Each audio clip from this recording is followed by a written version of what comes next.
Hello, my name is Douglas Wafubwa from ICT Department, Technical University of Mombasa. I'm here to show you how to use ICT services. Especially I'll be covering the e-Registra, which is a student management system. So here I'll be demonstrating how to do the following. 1, to register for units, to book for rooms, to view your fee statement, and other things. So to access the portal itself, you will have to open Google search engine, or simply on your browser you will enter our website address tum.ac.ke. Then on the TUM website you will point to portals, student portals, e-Registrar. Here you will have the login page that you require to enter user ID and password. The user ID is your registration number or admission number.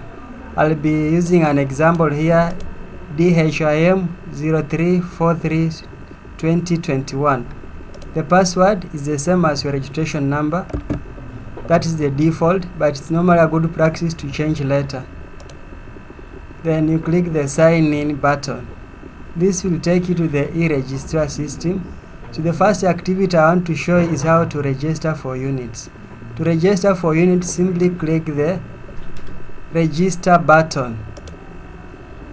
Then it will open the course session registration, which populates your admission details, your name, your admission number, the course, the class you are in, the session, then the session status.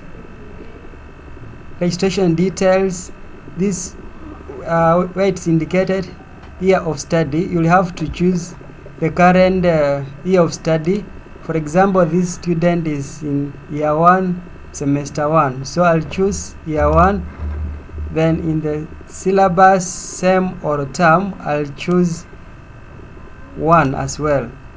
Then scroll down, you'll find the next button. You click that. Here you'll see all your units that you are supposed to undertake, and the status they show unregistered. So you ensure that you select all the units by clicking on the first checkbox. It will allow you to select all the units. It will also show you the number of units that you are supposed to undertake. Like this situation, this student is supposed to undertake 9 units. Once you confirm that, you click next. Then on the next page you click register. This will give you a prompt confirming your registration. Simply respond by clicking on the OK button.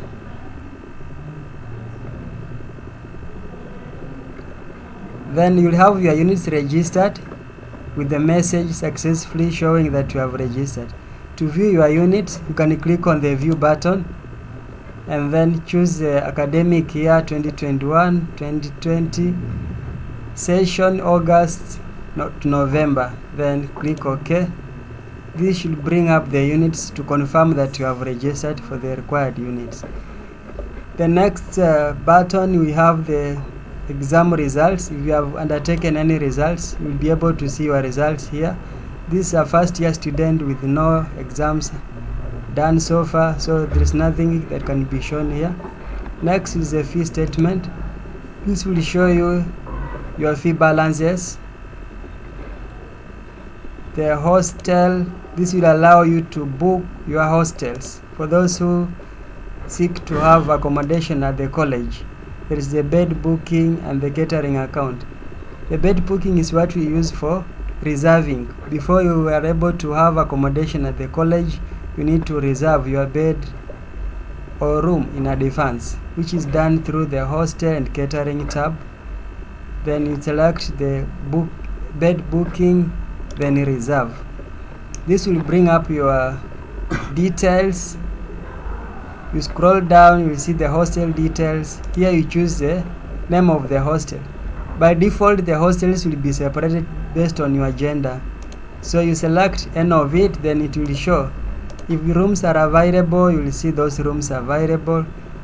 Currently all the rooms are full and all the beds are full, so at this point you cannot choose. But if it's done on the correct time, especially when the beds have been released, you'll be able to make your reservation, then finally click on the save. This will be followed by coming to college and making payment for the reserved room.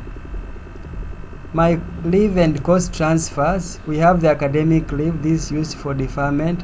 In case you want to take an academic break, it's good to notify, and this is done through the system, as well as a written form from your COD.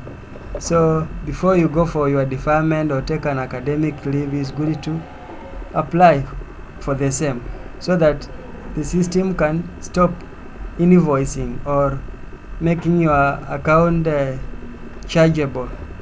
So to do that, you simply go to my academic leave, then apply new leave,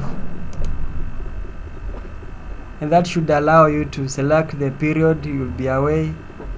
Just to take a review of what you have just gone through, is that I've shown you how to log into the e-registrar system to do unit registration, verify or view your results, check fee statements, apply for academic leave, and lastly, how to reserve your hostels.